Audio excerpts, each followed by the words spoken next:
Well, Congresswoman, thank you for the question. You are right. We are both originally from Minnesota, which is why I recall 2020 quite well, when Governor Walz abandoned a police precinct and allowed it to be burned to the ground, and also allowed 5 days of chaos to occur inside the streets of Minneapolis. The police precinct, ma'am, was abandoned and burned to the ground. And because of that, the National Guard was eventually far too late mobilized. And President Trump recognizes a situation like that, improperly handled by a governor, like it was by Governor Walz, if it gets out of control, is a bad situation for the citizens of any location.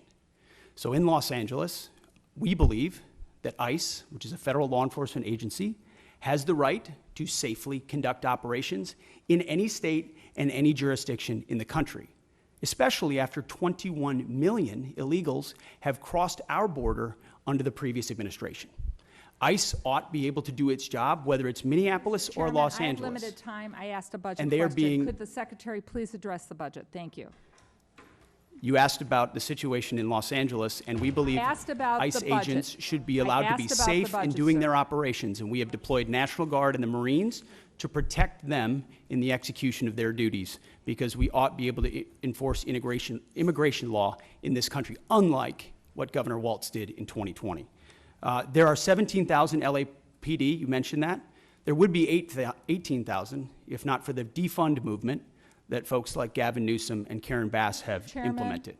The police chief said she was overwhelmed, so we helped. If the Secretary's not going to ask the budgetary questions, I will yield back my time if the Secretary refuses to answer the budgetary questions I put before him.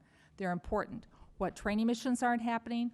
Where are you pulling the money from? And how are you planning this in the moving forward? These are budget questions that affect this committee and the decisions we're going to be making in a couple of hours. If you're not going to answer them, please let the chairman know, and I will take back my time and I will yield it back to the chairman. Mr. Secretary, I want to just let us know what accounts you're pulling the money to fund. Thankfully, unlike the previous administration, we've got a 13% increase in our defense budget, and we will have the capability to cover down on contingencies, which is something the National Guard and the Marine plan for. So we have the funding to cover down on contingencies, especially ones as important as maintaining law and order in a major American city. As far as training, all of the units on the ground have been fully trained in their capabilities of what they're executing on the ground. For budgetary, if he needs to get back to the committee with the numbers, I'd appreciate it, both current and present. Happy to submit them for the record.